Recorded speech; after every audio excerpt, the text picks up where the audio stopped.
¿Cómo les va? Bienvenidos, buena jornada. ¿Cómo están? Vamos a abrir nuestra agenda, múltiples temas nos esperan en este día. Hay mucho para contar y para hablar acerca de lo que está ocurriendo en nuestros pueblos. También nos vamos a ocupar hoy en nuestra programación de un hecho que está ocurriendo en Argentina, donde un trabajador en Tucumán ha sufrido un enorme episodio de represión policial, un hecho que también se da en Chaco, bien al norte de Argentina, con la comunidad COM, sacude el país. Estamos hablando de hechos que exigen en nuestros pueblos el fin de la impunidad, así como está pasando en Estados Unidos. Así lo hemos planteado en la red social Twitter. Hay un grito contenido por cientos de años que está recorriendo Estados Unidos en este momento exigiendo el fin de la impunidad. Preguntamos quién lo escucha, quién nos escucha. Allí algunas de las posibilidades que ustedes tienen para cliquear directamente y responder, pero también si se toman un ratito más pueden escribir un poquito y compartir lo que está pasando en sus pueblos y su visión sobre lo que ocurre en Estados Unidos. Tenemos presencia tanto en Twitter como en Instagram. Los invito a ser parte de nuestro equipo. Sugerencias, pedidos, soluciones, también por esa vía estamos comunicados.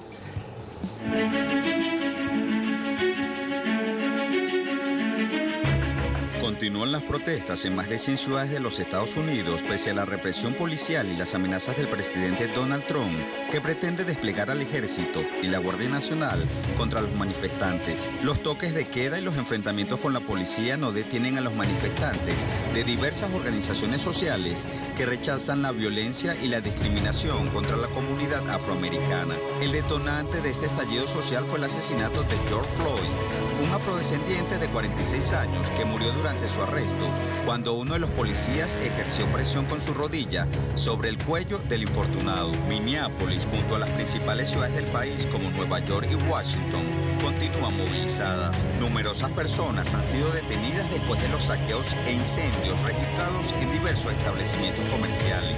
Los manifestantes denuncian un sistema de segregación y violencia dentro de las instituciones y la policía, que tiene en el racismo una de sus fallas estructurales más relevantes. El Departamento de Derechos Humanos del Estado de Minnesota presentó cargos contra la policía de la ciudad de Minneapolis. Los demandantes resaltaron que Floyd estaba desarmado y en ningún momento del arresto puso resistencia.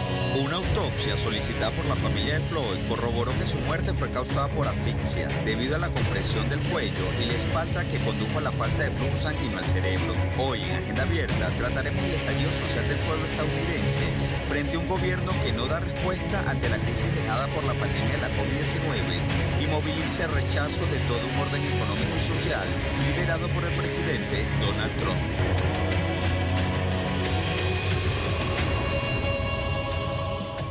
El portal El Tribunal dice en su titular: protestas se intensifican en respuesta a las medidas de Trump. A 5 meses de las elecciones presidenciales, Trump subió la tensión tras amenazar el lunes pasado con movilizar al ejército para imponer el orden luego de los disturbios y de los saqueos registrados. Grupos sociales y estudiantiles han señalado que esta amenaza de Trump en ofensiva al disponer el despliegue a los militares lo que hace es justamente enardecer más los ánimos. Radio Canal dice: manifestantes desafiaron los toques de queda y volvieron a protestar en varias ciudades de Estados Unidos. Al menos 40 ciudades están bajo custodia de la Guardia Nacional. La capital estadounidense vivió un cacerolazo, Washington, mientras cientos de personas continuaban frente a la Casa Blanca, allí apostados. Los manifestantes retomaron este martes por 8ª noche consecutiva las protestas contra la brutalidad policial en ciudades estadounidenses como Los Ángeles, New York o Washington, desafiando estos toques de queda impuestos para frenar las concentraciones. En Nueva York, los manifestantes marchan por Manhattan, Brooklyn y otros lugares de la ciudad. Ya han sido arrestadas unas 700 personas. Ese número ya ha subido. Hablamos de una información confirmada de arriba de 1000 arrestos que se han generado en la jornada de ayer. Vamos a revisar un informe difundido por la Comisión Interamericana de Derechos Humanos año 2018. Concluyó el organismo: ya en esa época Estados Unidos ha fracasado sistemáticamente en adoptar medidas preventivas y entrenar a la policía en forma apropiada para el desarrollo de sus deberes, lo cual resulta en un uso frecuente de la fuerza basado en prejuicios raciales y que suele terminar en asesinatos injustificados de afrodescendientes. Además, voy a mostrarles también Otro espacio, una cita de la alta comisionada para los derechos humanos, Michelle Bachelet, diciendo: en Estados Unidos las protestas desatadas por la muerte de George Floyd están resaltando no solo la violencia policial contra las personas de color, sino también las desigualdades en salud, educación y empleo, así como una discriminación racial endémica. Allí entonces una palabra que se le pedía a Bachelet justamente. Pasen por acá para ir a la información gráfica. ¿Por qué? Porque esa palabra de Bachelet que quería resaltar, desde múltiples espacios de nuestra Latinoamérica se le exigían. Octava noche ya, y allí aparecen recién las palabras de la comisionada. El mismo informe de la CIDH, en su capítulo Violencia policial contra afrodescendientes en Estados Unidos, precisó otros datos. Estos datos ya estamos en el 2020, son del 2018, pero fíjense, en ese año la policía asesinó a 1.000 personas, hirió a más de 50.000 por año en promedio. En el 2017 fueron 987 personas asesinadas a balazos por agentes policiales. ¿Y qué queremos reflejar con esto? Que no es nuevo lo que está ocurriendo en el país. Cuando decimos que hay un grito que por decenas de años vienen sosteniendo justamente los pueblos agredidos, es eso lo que está pasando hoy. Jorge Gestoso suma información y datos actualizados. Jorge, bienvenido, buen día. Buen día, Marcela. Hoy se espera que puedan ser encausados, es decir, acusados formalmente los otros 3 policías que participaron del arresto de George Floyd, que terminó con su asesinato justamente por asfixia. Es decir, eso ha sido uno de los reclamos de estas manifestaciones que han seguido durante la noche de ayer por octava noche consecutiva y que están convocadas para seguir en el día de hoy. Justamente se pedía que estos 3 policías que han sido despedidos pero que siguen libres y que supuestamente estaban, entre comillas, bajo investigación, sean arrestados antes del martes, que será el día que se haga el funeral de George Floyd en la ciudad de Houston, donde vivió la gran partida de su vida. Allí también vive el expresidente George W. Bush, quien hizo un comunicado denunciando justamente el manejo por parte del gobierno, sutilmente, sin mencionar al presidente Trump, pero justamente acusando justamente el tema de las injusticias y que esto no se resuelve a través de la violencia. Anoche, en esa octava jornada consecutiva de protestas, pese a muchísimas ciudades bajo toque de queda, centenares de miles de personas salieron a la calle. La gran mayoría de las manifestaciones fueron pacíficas y hubo mucho menos saqueos y desmanes, pero al mismo tiempo hasta ahora se han registrado 9.000 arrestos por parte de la policía. Y aquí en Washington, que es por ser el Distrito Federal y regirse por las leyes federales, contrariamente a los demás estados que se rigen cada uno por su propio gobierno, el presidente Trump está usando la fuerza del ejército para controlar y dispersar a los manifestantes. Está la Casa Blanca, justito frente a la Casa Blanca hay un parque ocupa una manzana. Ese parque se llama Lafayette, y no solamente que lo han cerrado, sino ahora han puesto una valla de aproximadamente 2 metros de altura para impedir completamente, eso es nuevo, pasó antes de la noche de ayer, para impedir cualquier tipo de posibilidad de que los manifestantes puedan saltar la valla. Y detrás de la valla desplegaron a 700 soldados del ejército, justamente uno al lado de otro, un cordón. Ese muro que quería construir Trump justamente frente a México, bueno, lo está construyendo para contener las protestas, las denuncias de injusticias, de racismo, de disparidades. Está montando un muro para contener esos reclamos con el ejército. Y al mismo tiempo tiene desplegados en la calle también tanquetas que llegan de otras unidades del ejército aquí en la ciudad de Washington, algo que es absolutamente impensable. Y quizás para terminar, rematar un dato que puede ser interesante. Ayer hubo elecciones primarias en algunos estados. Bueno, en Iowa, un congresista que tiene absolutamente, o que tenía, para ser más precisos, la reputación de ser un supremacista blanco con discursos inflamatorios, una especie de Marco Rubio de la Florida, pero en Iowa, perdió la elección justamente por un discurso que en definitiva puede ser indicativo de cómo está reaccionando el pueblo estadounidense frente a esto, que es un despliegue, un avance de lo que puede ser la intolerancia, como lo denunciaba ayer Joe Biden, el ex vicepresidente y hoy candidato presidencial demócrata, que es justamente ante las llamas, ante de un país que reclama justamente que se ataque todas estas injusticias, todo este racismo, toda esta brutalidad policial, justamente el presidente está accionando, está echándole gasolina a las llamas, decía Biden, en vez de ser un presidente que busca las soluciones, está siendo parte del problema, está justamente alimentando el odio, la separación, la división. Y justamente ese rechazo a Steve King, este congresista supremacista blanco, que incluso tenía una bandera de los confederados en su escritorio, casi una provocación. El hecho de que le hayan dado un buen revés político puede ser indicativo de los tiempos a esperar entonces. Marcela. Gracias, Jorge. Ayer Trump, hablando de esa dialéctica, ha dicho que Nueva York está totalmente fuera de control y a la policía allí no se le permite hacer su magia.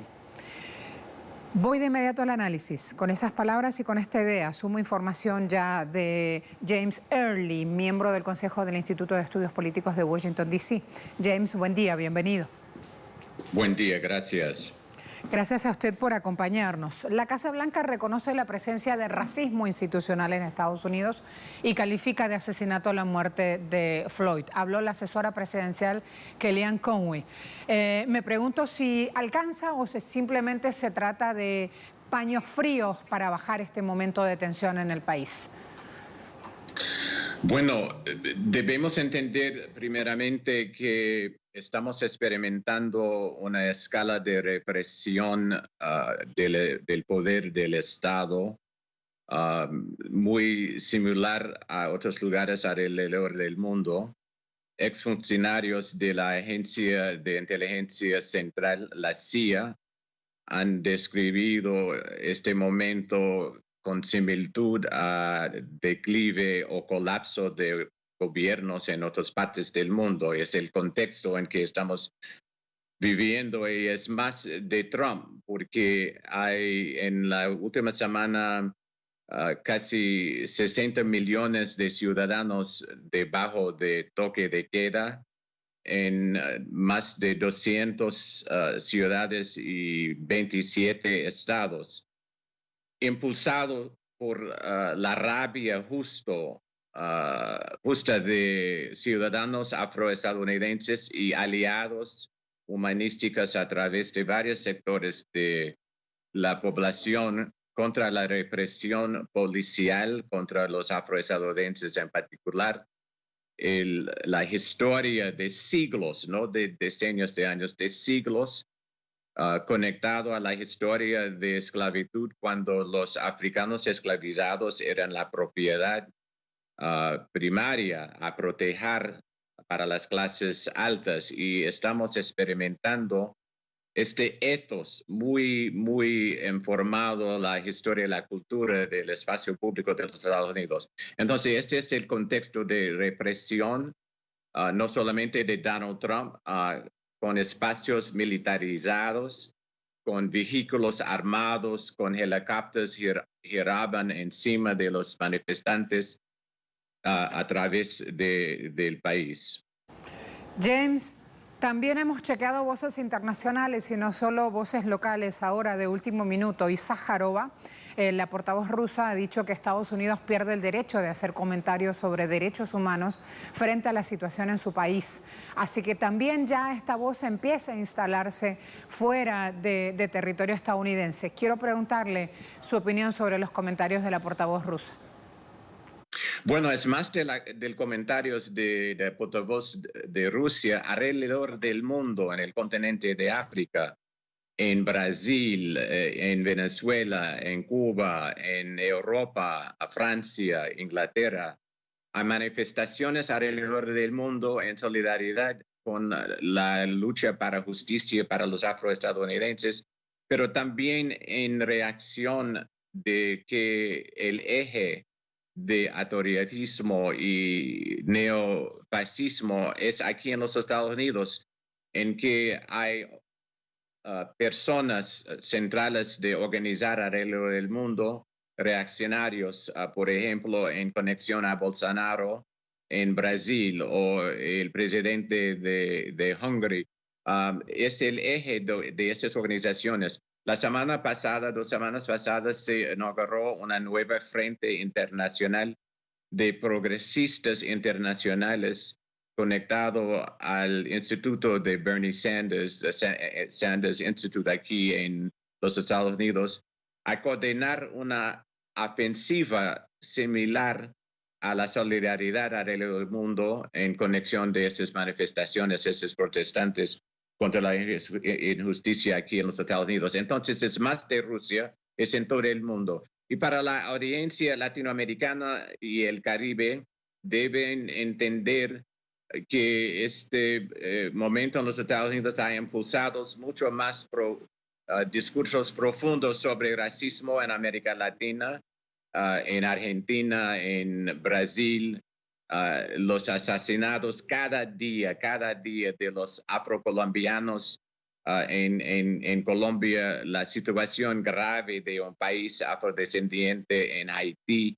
Entonces, no deben pensar que es solamente sobre los Estados Unidos. Estas representaciones alrededor del mundo se indican que también se van a llegar en su propio país manifestaciones contra el racismo conectados a esta plaga de racismo y discriminación en todos de nuestros países. Así lo planteábamos, de hecho, empezando este programa. Hablar de lo que está ocurriendo en nuestros pueblos es levantar entre todos este grito contenido por años pidiendo el fin de la impunidad. Comentaba también que en Argentina hay una brutal agresión policial a aborígenes como en la provincia de Chaco, bien al norte del país, una provincia por años postergada económicamente.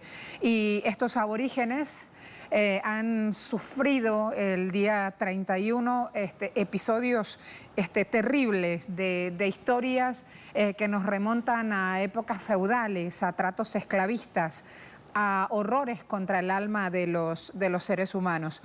James, también hablábamos aquí en nuestro programa en red social de quién escucha este grito contenido por años.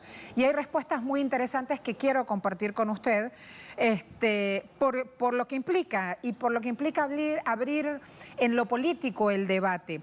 Por ejemplo, hay un usuario que se llama Odiseo que dice: el grito se escuchará cuando la protesta anárquica tenga dirección política. ¿Se está dando en Estados Unidos, le pregunto, una protesta anárquica? Porque él dice, sí, se cambia esa dirección política, el status quo estadounidense pudiese cambiar de forma violenta.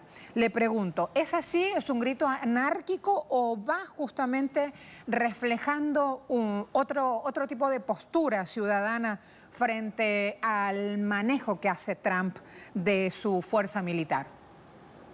Bueno, las manifestaciones plurales a través del país se indican que hay una conciencia política bien enfocada contra la profundidad de racismo, no es algo anárquica. Y los portavoces del status quo quieren describir estas manifestantes como matones o como criminales. No es así. La esencia de estas manifestaciones es contra la justicia de siglos, con estadísticas que significa que el racismo es muy perverso a través de los Estados Unidos. Las tasas de encarcelamiento 5 veces más altas para los afrodescendientes en contraste a los euroestadounidenses, o en contraste de los latinoamericanos estadounidenses, 2 veces más alta de ellos. Entonces, es algo con conciencia, que han cambiado el discurso en el espacio público sobre la profundidad del racismo. Hay grietas entre las clases dominantes, los portavoces dominantes, sobre el hecho de que sí existe profundamente racismo estructural a través de las instituciones y los espacios públicos en los Estados Unidos.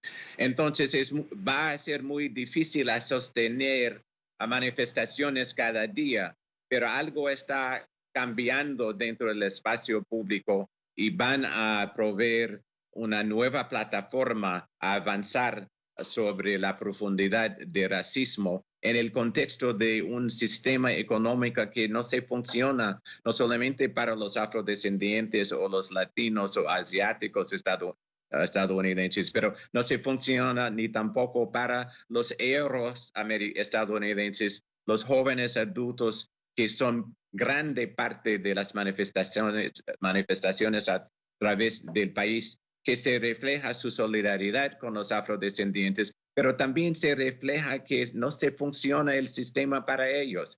Ellos no tienen un futuro, ellos están quedados dentro de las casas de sus padres porque no hay acceso económico estable para ellos a comprar casas o alquilar apartamentos. Entonces hay una crisis ética, económica, de salud y de función del gobierno.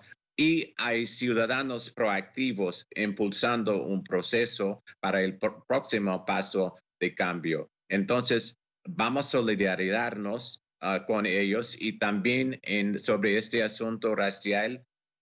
Por ejemplo, otra vez en Argentina, sí hay ataques contra las comunidades originarias a través de nuestro continente, pero también hay una nueva comisión antirracial en Argentina que también enfocado sobre los afrodescendientes argentinos, que muchos no quieren dar reconocimiento que sí existen.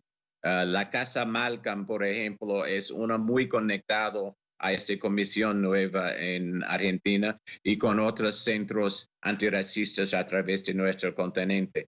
Entonces, vamos a ver qué va a pasar porque hay intervenciones de los portavoces conservativos de la comunidad afroestadounidense llamando para la paz, para reformas, pero los ciudadanos quieren más de reformas en las márgenes de la problemática.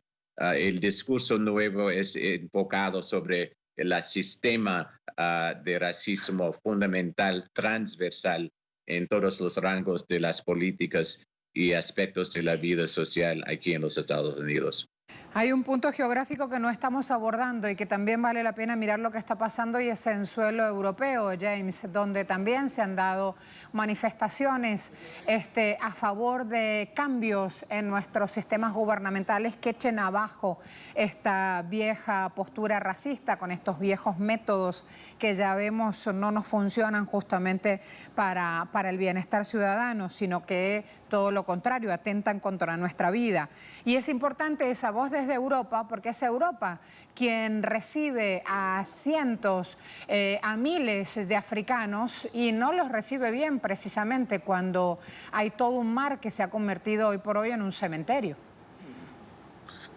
Bueno, la historia del colonialismo impulsó una inmigración a través del mundo, especialmente de los viejos países coloniales en Europa, y ahora hay 3, 4 generaciones de ciudadanos de esos países africanos y también grandes olas de latinoamericanas buscando trabajo en Europa, ahora generaciones de ciudadanos, no simplemente residentes o inmigrantes, que están enfrentando también racismo, porque el racismo era el modo de racionalizar el nuevo sistema económico, capitalismo, siglos atrás, para explotar las capacidades mentales y manos de obras de los africanos especialmente. Entonces, estamos experimentando el legado de esta historia, y también en Israel, un país de ocupación y de apartheid contra los palestinos, es otro ejemplo. Entonces, esta problemática de racismo, de discriminación racial, es algo transversal, transnacional, fundamental a cómo se funciona el sistema de capitalismo. En el caso de uno de los más ejemplados países en términos de políticas internacionales, Cuba, que está dando al mundo regalos de una voluntad política e ideológica de bienestar para sus propios ciudadanos, compartiendo con otros países en el mundo. También hay un discurso dentro del Partido Comunista, dentro de los ciudadanos, sobre cómo enfrentar el legado dejado de esclavitud, de racismo en nuestras Américas. Entonces, ellos están también en otros sistemas socialistas tratando de avanzar sobre este legado, y hay otros discursos más problemáticos en nuestros países de las economías neoliberales, cómo enfrentar este asunto de racismo. ¿Qué quiere decir? Que los ciudadanos afrodescendientes deben insertarse dentro de los rangos de liderazgo sobre todos los temas del bienestar de sus propios países, no solamente a protegerles, pero también a contribuir al avance de los intereses de bienestar de todos los ciudadanos. Deben insertarse dentro del liderazgo regional y mundial. Y es lo que pasó con Hugo Chávez cuando él incluyó varios afro-venezolanos en los asuntos internacionales estatales de Venezuela, a representar no solamente las perspectivas de los afrodescendientes, pero todos los ciudadanos. Es uno de los ejemplos que necesitamos examinar y a informar también cómo vamos a superar esta problemática fundamental del sistema de capitalismo neoliberal. No debemos entender racismo como algo aparte, o los afrodescendientes como ciudadanos distintos o separados de las problemáticas de todos los ciudadanos que sufren en esta crisis económica, en esta crisis de no ser preparados para enfrentar el coronavirus y otras problemáticas parte de este sistema económico neoliberal. James, un gran abrazo. Gracias por compartir todo este tiempo con nosotros, la información, sus conocimientos. Bueno, gracias a ustedes. Que tenga buen día. Igualmente, buena jornada. Preguntamos quién escucha este grito justamente que pide el fin de la impunidad. En Estados Unidos dice que no los escucha nadie. 34,5% de quienes respondieron a esta pregunta, que está enfocada en lo que pasa en Estados Unidos, dicen que no los escucha nadie. Trump, 4,6%, todo lo que obtuvo de votos. Solo los oprimidos, 57,1%. Y los políticos escuchan 3,6%. A ver qué nivel de participación tenemos. Vamos a ver cuántas respuestas están dadas allí. Déjenme chequear esto también. 432 votos. Vamos a subir participación. Este es un tema que ya han visto, es transversal, tiene que ver con lo que está ocurriendo en nuestros pueblos. Pasa en un momento histórico, pasa en un momento de pandemia. El COVID-19 profundiza aún más todos esos espacios divisionistas. Esto ya es una realidad. Hay que entrar entonces a sumar información para estar preparados a lo que nos ocurre. Yo he ido resaltando mientras escuchaba a James Early, nuestro invitado, algunos de los conceptos, algunos de los debates que ustedes han abierto aquí en red social Twitter. Les recuerdo que también vía Instagram tienen la posibilidad de hacerlo. En el medio, en Argentina, también hay una conmemoración que son 5 años del grito colectivo, ni una menos. Están pasando cosas en el mundo, por ejemplo en Cuba. Felicitación que estaba haciendo, porque hoy es el Día de la Enfermería Cubana. Y realmente creo que las enfermeras, los enfermeros, se merecen toda nuestra felicitación, nuestro reconocimiento por la abnegada labor que realizan en Cuba, en muchos países, y que siempre han dado muestra de una entrega total a la salud del pueblo para el cual trabaja. Así que comenzamos nuestra conferencia hoy con el reconocimiento y la felicitación a todo el personal de enfermería de Cuba, que además está en nuestro país y está en el exterior. Con una noticia agradable, por cuarto día consecutivo, no tenemos fallecidos en nuestro país y de esta forma en nuestros hospitales se encuentran ingresados 507 pacientes, 315 sospechosos, confirmados 192 y se vigilan en la atención primaria de salud 1973.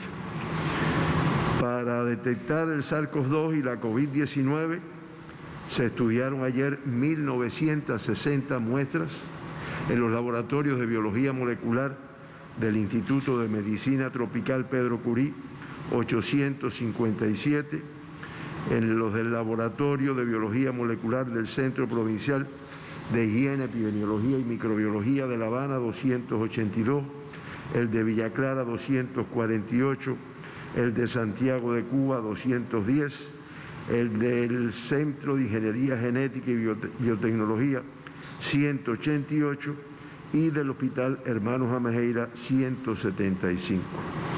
De las 1.960 muestras analizadas en el día de ayer, 107 resultaron positivas. 15 resultaron positivas para un 0,8%. Y de esta forma, ya en nuestro país se han realizado 110.349 estudios por biología molecular, lo que se denomina el PCR en tiempo real, y se han diagnosticado 2.107 casos confirmados con el SARS-CoV-2 y la COVID-19. Es el 1,9% de las muestras procesadas. Todos los casos que se diagnosticaron ayer, los 15 casos son cubanos, todos son contactos de casos confirmados, o sea, se logró identificar cuál era la fuente de infección para los casos diagnosticados ayer, y ya el 89,5% de las personas diagnosticadas en Cuba, pues se ha podido identificar que son contactos de otros casos confirmados. Estamos hablando de 1.849 personas, lo cual evidencia la importancia de este gran grupo de riesgo. Se mantienen los 84 que no se ha podido precisar la fuente de infección, que representan el 4,1%, y se mantienen las 133 casos confirmados en Cuba que han tenido como fuente de infección el exterior de nuestro país. El sexo femenino con un predominio de 9 de los 15 casos confirmados, y de esta forma el 50,3% de todos los casos confirmados en Cuba, estamos hablando de 1.060 personas, pues son del sexo femenino. Ayer de los 15, 6 son masculinos, y en el acumulado 1.047, que representa el 49,7%.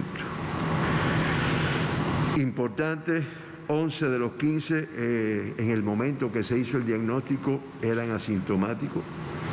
Seguimos reforzando, y creo que ayer hablamos de cómo se ha visto un incremento en el mundo y en nuestro país del número de casos asintomáticos en el momento de diagnóstico, un gran riesgo para esta enfermedad.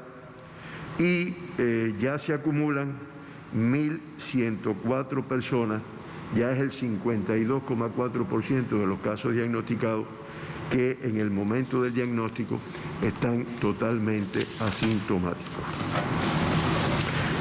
El grupo de edad más afectado, el grupo de edad con un mayor número de casos fue el de 40 y más años, con 13 casos, que es el 85,7%, 13 de los 15.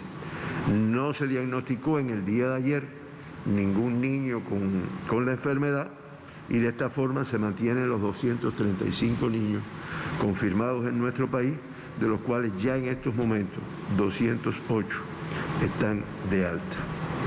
Los 15 confirmados en el día de ayer son de la provincia de La Habana, distribuidos en 8 de sus municipios, pero que 13 de estos 15 casos confirmados tienen relación epidemiológica, aunque están distribuidos en 8 municipios, pero 13 tienen como fuente de infección contactos del laboratorio farmacéutico AICA, que es el 86,7%.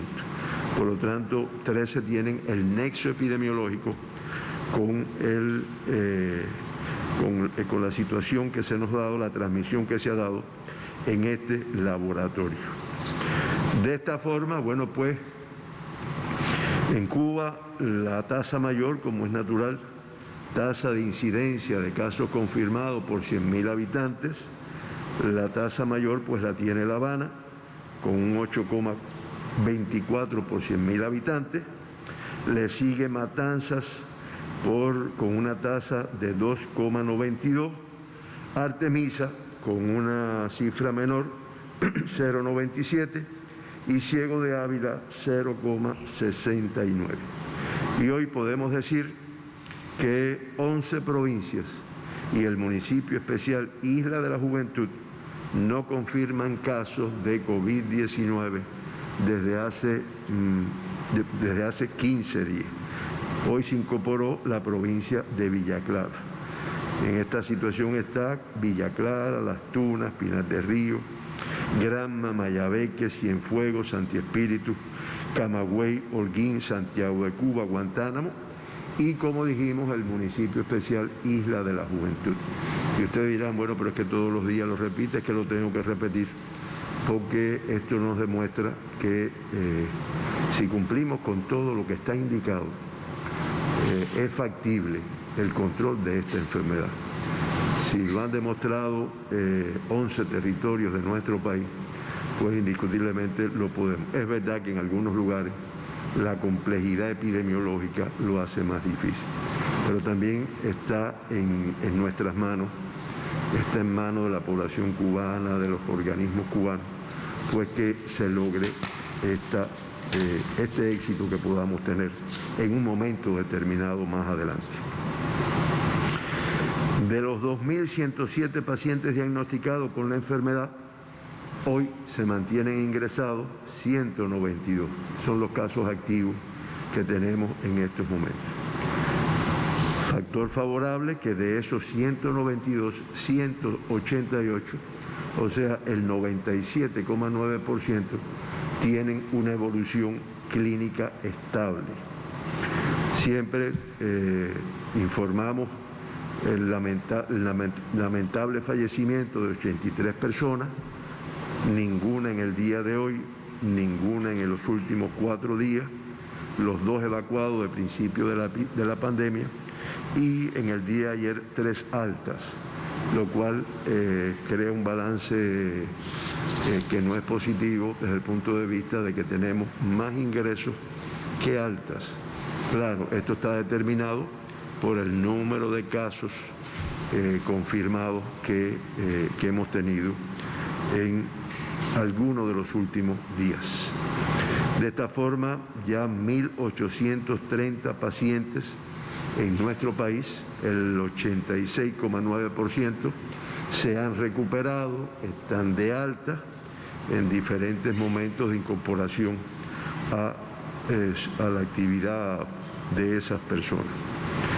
Con estos 83 fallecidos, pues Cuba tiene hoy una tasa de letalidad del 3,93% y se mantiene, ocupa el 17º, el lugar número 17 en la región de las Américas en cuanto a la letalidad.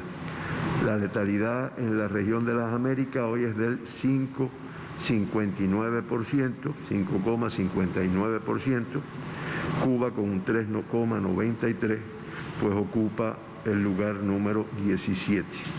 Y de los 35 países de la región, 11 tienen tasas por encima de 5,59, que es la tasa de la región de las Américas. En el día de hoy no tenemos pacientes en estado crítico, pero sí mantenemos 4 pacientes en estado grave. Estos pacientes se encuentran 3 en el Hospital Salvador Allende y 1 en el Hospital del Instituto de Medicina Tropical Pedro Curí. Uno de los pacientes que en el día de ayer se encontraba grave en el Hospital Dr. Luis Díaz Soto, de aquí de La Habana, pues pasó del estado de grave para de cuidado, lo cual evidencia una mejoría en su estado clínico. Y se incorporó a la condición de caso grave una paciente que es la que se encuentra hoy ingresada en el Instituto de Medicina Tropical Pedro Curí en La Habana. 2 de junio, 12 de la noche, se mantenía los 185 países con reporte de casos de COVID, 6.245.352 casos confirmados en el mundo, y en el día de ayer, solo en un día, 109.267 casos confirmados. Lo que es más significativo o más importante desde el punto de vista del ser humano es que ayer fallecieron 4.570 personas en el mundo como consecuencia de esta enfermedad, dando un acumulado de 376.427 personas que han perdido la vida en el mundo como consecuencia de la COVID-19. Esto representa una letalidad del 6,03%. La región de las Américas, que también revisamos anoche la información, indiscutiblemente Brasil se está convirtiendo en el epicentro de esta enfermedad. En la región de las Américas, bueno, pues ya se reportan 2.950.532 casos confirmados, 51.966 más en un solo día. Ya la región de las Américas representa el 47,34% de todos los casos reportados en el mundo, y ayer fallecieron en nuestra región 1.981 personas para un acumulado de 165.262 fallecidos en la región de las Américas, lo cual, como habíamos dicho anteriormente, da una letalidad del 5,59%. Entonces, hasta aquí nuestra información de la situación en nuestro país, de la situación en el mundo. Escuchamos las interrogantes que pueden haber hecho los medios, la población, y que Héctor acá nos ayuda en esa situación. Con su permiso entonces, doctor, comenzamos la ronda de preguntas. Allí tenían el reporte de este día de las autoridades sanitarias de Cuba. Hago una pausa muy rápida para volver con otros temas de inmediato. Organizaciones civiles en Paraguay realizarán una protesta este miércoles contra la corrupción en la administración del gobierno de Hernando Benítez. Los habitantes de la capital paraguaya se manifestarán mediante una caravana vehicular para rechazar la presunta malversación de fondos por parte del gobierno en la adquisición de insumos médicos. Los ciudadanos autoconvocados mediante redes sociales buscan rechazar el mal manejo de los fondos del gobierno en medio de la crisis sanitaria. Asimismo, la movilización prevé recorrer distintos puntos públicos de Asunción hasta culminar en el centro de la ciudad.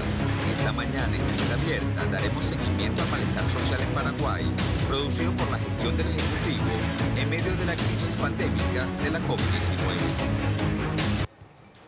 ¿Qué dice Última Hora? Intentaron levantar la sesión extra por el plantazo de Marito. ¿Quién es Marito? El presidente de la República, que designó a titulares de los entes abocados a esta ley de emergencia para hacer la rendición de cuentas. No fue él. mandó a otros funcionarios a rendir cuentas de 1.600 millones de dólares presupuestados. Esperanza Martínez sostuvo que lo mínimo que tenía que hacer él en su carácter de estadista era asistir y dar informe a su pueblo personalmente sobre la ejecución de los recursos, cuánto gastó, en qué lo gastó, en qué tiempo. La disparidad de los criterios en los discursos se llevó a votación la propuesta de levantar la sesión. No dieron los números, así que finalmente fueron 2 funcionarios los que aportaron todos estos datos en vez de hacerlo el propio presidente de la Nación. ABC Color dice, creen que nada nuevo hubo en un informe de ministros. Cuando habló el ministro de Hacienda, Benigno López, dio los datos sobre las transferencias hechas a las distintas instituciones y advirtió que el presupuesto alcanza hasta el mes de julio nada más y que no sería posible ir a organismos multilaterales para pedir más fondos, para pedir más préstamos. Ante la consulta de los senadores, dijo que no podía precisar cuánto más dinero se va a necesitar para atender la pandemia y tampoco supo decir cuánto costará reactivar el aparato económico en esta coyuntura. Así entonces dejo Paraguay con esto que está pasando y me cambio de país, me voy a Ecuador porque el gobierno flexibiliza medidas de restricción y Denise está listo para contarnos sobre esto. Cuando quieras, Denise. Qué gusto saludarlos, así es, hoy se oficializa el cambio de semáforo rojo al amarillo en la capital ecuatoriana. Eso significa que ya empieza a reactivarse económica y productivamente en la capital. También se incluyen ya proyectos para reactivar el sector público y asimismo retomar las actividades de parte del transporte público. Pero además también hay varios proyectos que ya se habían aceptado previamente, como es que los deportistas de alto rendimiento puedan ya volver a sus entrenamientos. Asimismo también se habla de reaperturar el sector deportivo y el ámbito deportivo en el país, pero además también ha habido un nuevo pronunciamiento del COE Nacional que insiste a retomarse todas las actividades económicas a nivel nacional, por lo cual si bien cualquier ciudad resuelve pasar de semáforo, les obliga ya a ir reaperturando y accediendo también a los permisos para que las diferentes personas a nivel nacional puedan retomar sus actividades. Se mantienen las clases virtuales y asimismo queda suspendido todavía eventos masivos a nivel nacional. Pero esta decisión se da también en medio de decisiones económicas, medidas económicas que han sido fuertemente rechazadas y criticadas y que han ocasionado inclusive una nueva jornada de movilizaciones y de protestas a nivel nacional. Los diferentes sectores de trabajadores rechazan las decisiones económicas que han venido emitiéndose por parte del gobierno nacional, argumentando que son medidas para enfrentar la situación de la COVID-19. ¿Qué dicen los trabajadores? Que estas medidas económicas flexibilizan el sector del trabajo en el país, pero además también hacen un llamado a que se respeten todos los derechos de los trabajadores, ya que durante esta emergencia sanitaria se han denunciado diferentes justamente despidos en el sector público y privado. Asimismo, el Frente Unitario de Trabajadores en una reciente rueda de prensa ha hecho un nuevo pronunciamiento y se convoca nuevamente una jornada de movilizaciones a nivel nacional. Se espera que este lunes próximo, no solo en la capital, sino en todo el país, vuelvan a salir los trabajadores quienes rechazan estas medidas económicas, los trabajadores que han sido despedidos, pero además también los sectores estudiantiles que vienen insistiendo en que no deba avanzarse en el recorte al presupuesto a la educación. Son alrededor de 98 millones que serían recortados, afectando directamente a los estudiantes. Pero además también dentro de esta declaratoria de emergencia se ha hecho público un acuerdo ministerial, el 179 por parte del Ministerio de Defensa, muy polémico y que ya inclusive ha tenido las alertas de la Defensoría del Pueblo. ¿Qué dice el defensor? Que este decreto da luz verde a que las Fuerzas Armadas puedan tener durante la declaratoria de emergencia dentro de la protesta popular, puedan utilizar la fuerza. Eso significa que inclusive podrían utilizar armas letales. El defensor del pueblo dice que esto es una gran vulneración a la protesta, pero además también que empieza a escucharse ya la criminalización del rechazo al rechazo popular, por lo cual alerta al sector de los derechos humanos, pero además también el defensor dice que esto viene luego de las manifestaciones en octubre, que eran reclamos puntuales dentro de todo todo el discurso económico del gobierno nacional. Sin embargo, si bien ha habido varios pronunciamientos en contra del gobierno nacional durante esta declaratoria, pero inclusive previo a esto, el gobierno ha insistido que estas decisiones se mantienen en firme, inclusive alegando que son los trabajadores irresponsables por no respetar las medidas de prevención contra la COVID-19, pero sin embargo se han tomado todos los recaudos durante esta jornada de movilizaciones, pero inclusive son los trabajadores los que dicen que es el propio gobierno quien nos obliga a salir a las calles a protestar por sus derechos. Esta es toda la información y cómo avanza la situación de la COVID-19, y para actualizar los datos, el último reporte emitido por el COE Nacional se registra en el Ecuador 40.414 casos de la COVID-19 y 3.418 personas han fallecido a raíz de este nuevo coronavirus. Pero además también se habla de una nueva cifra, y que son las muertes en relación a la situación de la COVID-19, suman más de 2.000 hasta el momento. Muchas gracias, más de 40.000 casos, lo han escuchado. Otros temas en nuestra pantalla.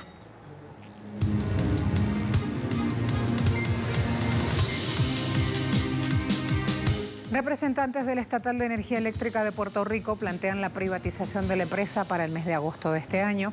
El funcionario que dio el anuncio recordó que la privatización estaba prevista para fin del 2019, pero el proceso se retrasó. Hace un año entonces ya se adelantaba un acuerdo sobre la deuda que tocaba los 8.000 millones de dólares, según un instituto de economías energéticas y análisis financiero. Si privatizan el servicio, implicaría pagar un 13% más aproximadamente en la facturación, y también se estima que en los próximos 50 años la isla pagará más de 23.000 millones de dólares, además de entre 100 y 200 millones de dólares en concepto de pago por acuerdo para cubrir gastos administrativos sobre el acuerdo que se llegue o que se alcance. El ministro de Economía francés anunció la aprobación del crédito avalado por el Estado para la empresa Renault, 5.000 millones de euros. El ministro Bruno Le Maire sostuvo un encuentro con los sindicatos y con el presidente de Renault. Aseguró firmar el aval, explicó que este crédito estaba condicionado por el Ejecutivo a las negociaciones con los sindicatos sobre, y ahí vienen los eufemismos, reducciones de plantilla, sobre los despidos, señores. Decide el gobierno francés apalancar la empresa sin tener todavía el acuerdo de los sindicatos. O sea que el hecho de que el Estado les dé dinero no significa que no van a despedir gente. En Emiratos Árabes Unidos, el comercio electrónico gana terreno en medio de esta pandemia. Nafta Health está tratando de hacer que los tratamientos de fertilidad femenina, por ejemplo, sean digitales. La combinación de pruebas en el hogar con evaluaciones basadas en aplicaciones es el modus operandi. Más de 220.000 usuarios al mes indican que hubo un aumento en medio del coronavirus de consultas y de tratamientos. Expertos señalan entonces que en esta época los ganadores han sido los que suministran los productos esenciales, las compañías de tecnología de salud y las compañías de tecnología educativa, aquellas especializadas en el aprendizaje a distancia y en línea, también han registrado un aumento en sus ingresos. Sin embargo, Philip Bayoshi, fundador Magnet, indicó que la adopción digital se ha retrasado en Medio Oriente si lo comparamos con el resto del mundo. A todos muchas gracias. Será hasta luego.